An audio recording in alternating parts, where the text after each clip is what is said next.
On a clear day when the sky is blue and there's just enough breeze to blow the clouds away, you can stand on the big hill above the valley and watch Duck and Oliver far below, busily at work on Duck's branch line near the sea. The two engines are very proud of their matching coats of gleaming color. Oliver often talks about the time that Douglas saved him from scrap. If it wasn't for his help, Oliver will say, I might have been caught when I ran away from the scrapyard, and I would never have come to live here on Sir Topham Hatt's railway. The other engines all wanted to know about Oliver's adventures.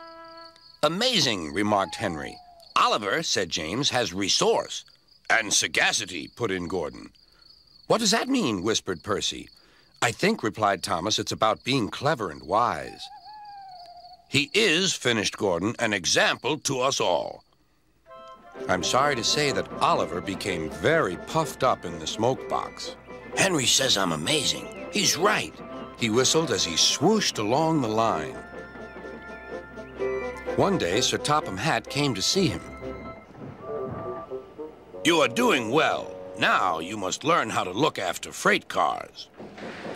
Every wise engine knows that you cannot trust freight cars. The other engines warned Oliver, but he took no notice.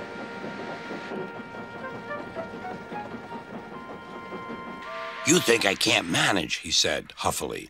Gordon knows better. He says I'm sagacious. You may be good gracious or whatever you call it, but cars can be troublesome, and...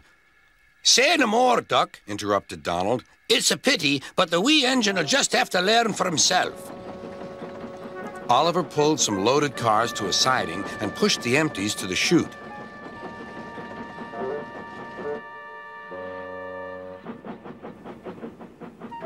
Then he came back to take the loaded cars away. But they were comfortable and didn't want to move.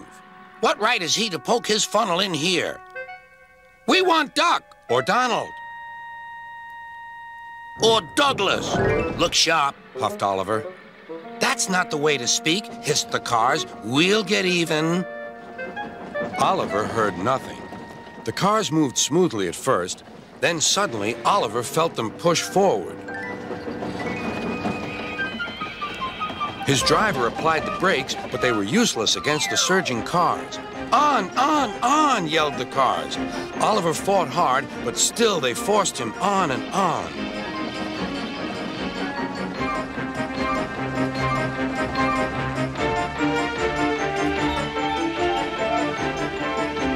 At last, the cars grew tired. I'm winning, gasped Oliver, but it was too late.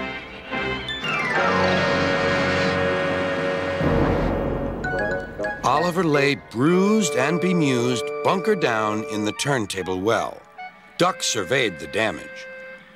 Hello, Oliver. Are you being a good gracious engine? Beg pardon, but we really don't like this sort of surprise. Donald and Douglas will miss their turntable until it is mended. That evening, Oliver was hauled gently to safety. I'm sorry, sir, he said to Sir Topham Hatt. I should have listened to Duck's advice. I don't feel good gracious or whatever it is. I just feel silly. Well, Oliver, replied Sir Topham Hatt, now you know the damage cars can do. Yes, I do, sir. I look like a load of scrap iron. Oh, I don't think so, laughed Sir Topham Hatt. But you do need to go to the works to be mended. The other engines now felt sorry for Oliver. The branch line won't be the same without you, whistled Duck. Come back soon. A few days later, Oliver did come back. His coat gleamed brighter than ever. He was a wiser engine, too, and never made a mistake about cars again.